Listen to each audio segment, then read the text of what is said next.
শাশুড়ি বউয়ের ঝগড়া একটি গল্প।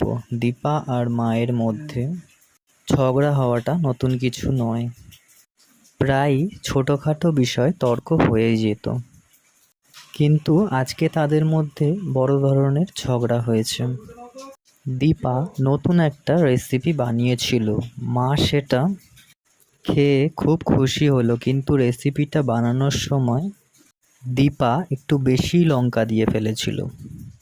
মা খেয়ে খেয়ে কাঁদতে শুরু করেছিল। কথায় কথায় মারামারি লেগে গেল।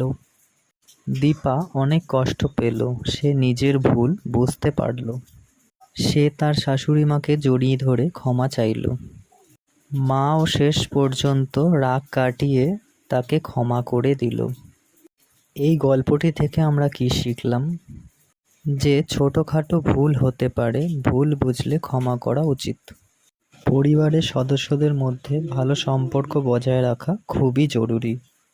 আরও জানতে চাও শাশুড়ি বউয়ের মধ্যে ভালো সম্পর্কগুলো বজায় রাখার উপায়গুলি কি কি?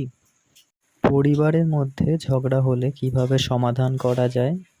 মনে রাখবেন, প্রত্যেক পরিবারেই ছোটখাটো ঝামেলা হয়। ভালোবাসা আর সম্মান থাকলে সব সমস্যার সমাধান হয়ে যায়। আপনার মনে হয় কি দীপার কি করা উচিত ছিল?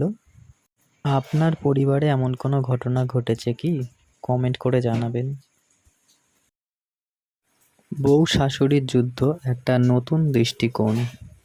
চরিত্র: আয়েশা একজন আধুনিক চিন্তার মেয়ে, স্বাবলম্বী, কাজ করে। রূপা আয়েশার শাশুড়ি, গৃহিণী, ঐতিহ্যবাহী চিন্তাধারার। সুমন আয়েশার স্বামী, দুজনের মাঝখানে সমঝদার হতে চায়। না গল্প: আয়েশা নতুন নতুন রেসিপি বানাতে ভালোবাসে।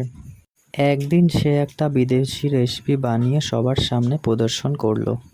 রূপা দেবীর মতে সেই রেসিপিটা বাঙালির খাবারের সাথে মেলে না। তিনি বললেন, এই ধরনের খাবার খেলে আমাদের শরীর খারাপ হয়ে যাবে। আয়েশা কিন্তু মনে মনে ভাবল, আধুনিক জীবনে নতুন নতুন খাবার খাওয়া স্বাভাবিক। এই নিয়ে তাদের মধ্যে বচসা শুরু হয়ে গেল। সুমন মধ্যস্থতা করতে গেলেও তাদের মধ্যে ভিন্ন ছিল। কিন্তু একদিন আয়েশা অসুস্থ হয়ে পড়ল। জ্বর কাশি সব একসাথে এলো। রূপা দেবী তখনই বুঝলেন যে আধুনিকতা খারাপ কিছু না। তিনি আয়েশার জন্য দেশি ওষুধ তৈরি করে দিলেন। আয়েশাও বুঝতে পারল যে তার মায়ের মতো রূপা দেবীও তাকে ভালোবাসে। শেষ কথা: এই গল্পর মধ্যে দেখানো হয়েছে বউ শাশুড়ির মধ্যে ঝগড়া সবসময় হয় না। দুজনের মধ্যে ভালোবাসা আর সম্মান থাকলে সব সমস্যার সমাধান হয়ে যায়। আধুনিকতা আর ঐতিহ্য একসাথে চলতে পারে যদি দুজনের মধ্যে পারস্পরিক বোঝাপড়া থাকে। আপনার মনে হয় কি এই গল্পটি কি আপনার মনে হয় বাস্তবসম্মত? আপনার পরিবারে এমন ঘটনা ঘটেছে কি? আপনি কি মনে করেন বউ শাশুড়ির সম্পর্ক কেমন হওয়া উচিত?